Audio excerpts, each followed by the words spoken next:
بسم اللہ الرحمن الرحیم۔ السلام علیکم ڈیئر اسٹوڈنٹس، امید ہے آپ لوگ ٹھیک ہوں گے اور آپ لوگوں کی زندگی خوشیوں کے ساتھ گزر رہی ہوگی اور آپ لوگ محنت کر رہے ہوں گے اور ان ویڈیوز سے بھی استفادہ کر رہے ہوں گے، ان سے فائدہ اٹھا رہے ہوں گے۔ تو مجھے یہ امید ہے کہ آپ لوگوں کی زندگی اچھی گزر رہی ہوگی اور گزر رہی ہوگی اللہ کے فضل و کرم سے۔ تو آئیے بڑھتے ہیں ایک اور بند کی تشریح کی طرف، لیکن میرے اس چینل کے جتنے ویڈیوز ہیں یا جتنی ویڈیوز ہیں تو ان کو سب اپنے دوستوں کے ساتھ شیئر بھی کریں تاکہ ان کو بھی فائدہ پہنچے، ٹھیک ہے؟ تو مجھے امید ہے کہ یہ ساری ویڈیوز بہت سارے طلباء اور طلاب کے سمجھ میں آ چکی ہوں گی۔ تو آئیے بڑھتے ہیں آخری بند کی طرف، اور یہ اس بند کی آخری ویڈیو بھی ہے۔ اچھا، تھی دشتی کربلا کی زمیں، رش کی آسماں تھا دور دور تک شب مہتاب کا سماں، چھٹکے ہوئے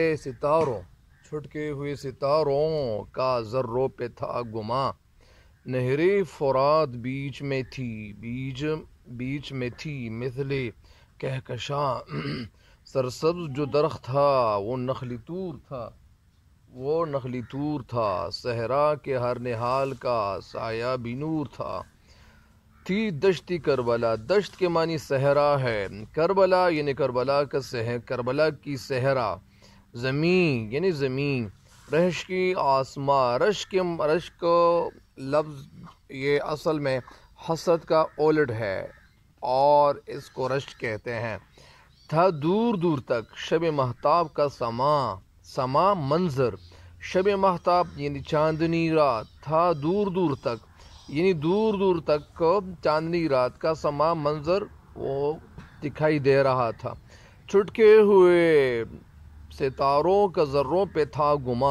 گما کے معنی خیال بھی ہے لیکن شک کو بھی کہتے، لیکن یہاں پہ مراد خیال ہے۔ چھٹکے ہوئے پھیلے ہوئے ستاروں کی ذروں پہ تھا، ذرہ تو ذرے کو کہتے۔ نہر فرات میں بیچ میں تھی، بیچ مطلب درمیان میں تھی، مثل کے معنی ہے کی طرح یا مثل مانند، کہکشاں کے معنی ہے ستاروں کی جھرمٹ، یعنی ان سے وہ 7 ستارے بھی مراد ہے جو رات کے وقت یعنی وہ دکھائی دے رہے ہوتے آسمان پہ، تو وہ بھی مراد ہے، لیکن یہ کہکشاں کا یہی مطلب بھی ہے، اور یعنی یہ رات کے وقت یہ کیا ہوتے ہیں، یہ دکھائی دے رہے ہوتے ہیں، تو یہ اصل میں کیا ہے، تو اسی وجہ سے اچھا، سرسبز جو درخت تھا وہ نخلی طور تھا، نخل کے معنی درخت، طور یعنی طور کے مقام، صحرا کے ہر نہال کے معنی پودا، سایہ بھی نور تھا، نور معنی روشنی۔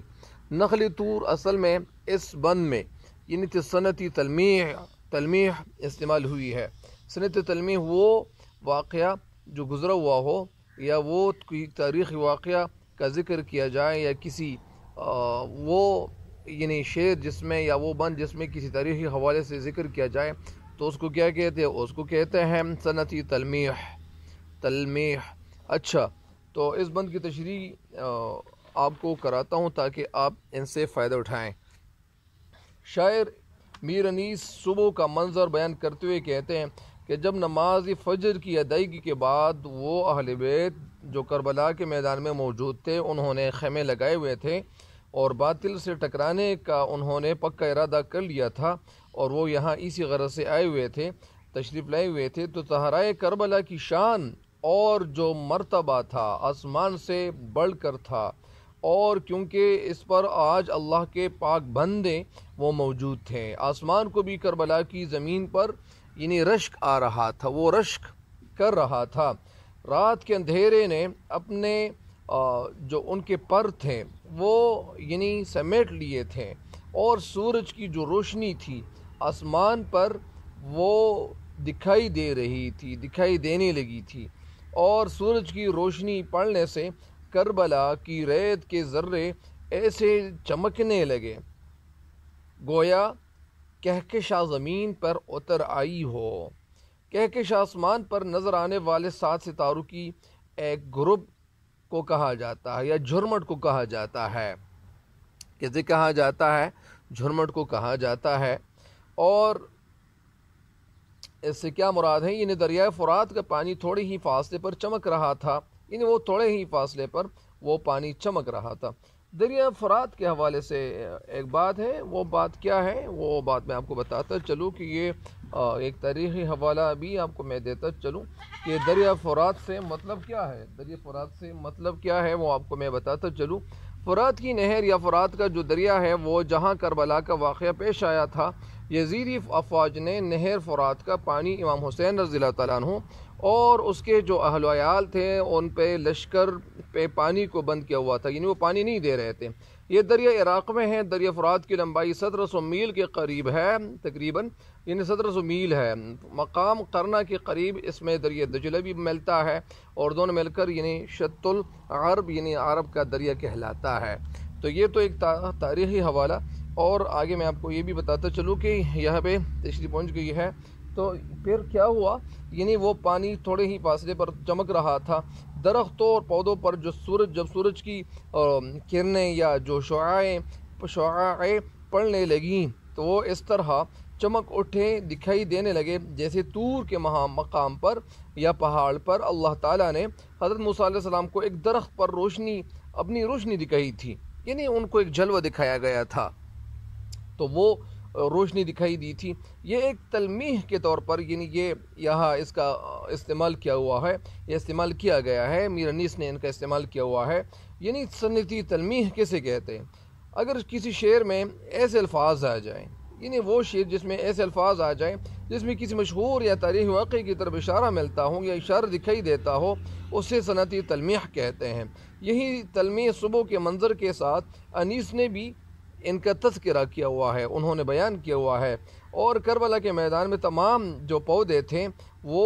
ایسے دکھائی دے رہے تھے، بالکل ان پودوں سے یعنی نور ٹپک رہا تھا، روشنی ٹپک رہی تھی مطلب یعنی وہ نظر آنا، کیونکہ آج اللہ کا جو نیک بندہ تھا اور ان کے جو ساتھی تھے وہ اس سرزمین پہ جان کی قربانی دینے کے لیے وہ سارے لوگ آئے ہوئے تھے، اہل بیت یہاں پہ موجود تھے۔ تو ظاہری بات ہے کہ ان لوگوں کا جو مرتبہ تھا وہ تو ظاہری بات ہے کہ بہت اونچا تھا، اور پھر وہ شہادت کا جو مرتبہ ہوتا ہے وہ تو اور بھی زیادہ اچھا ہوتا ہے، اور وہ اللہ تعالیٰ کے ہاں شہادت کا بڑا مرتبہ ہے اور ان کو زیادہ ثواب دیا جائے گا، اور نوازا جائے گا۔ تو اسی طرح یعنی یہ جو یزید لشکر اس لشکر نے کیا تھا، پانی بند کیا ہوا تھا، اور بہت سارے جو صحابہ کرام رضی اللہ تعالیٰ عنہم اجمعین تھے یہ اہل بیت، تو وہ کیا کر رہے تھے، وہ اصل میں پانی نہ ہونے کی وجہ سے، پانی کی بندش کی وجہ سے وہ بہت زیادہ پیاسے ہوئے تھے، اور اسی وجہ سے وہ بہت مشکل سے زندگی گزار رہے تھے۔ تو اسی وجہ سے وہ بھی بڑا کٹھن مرحلہ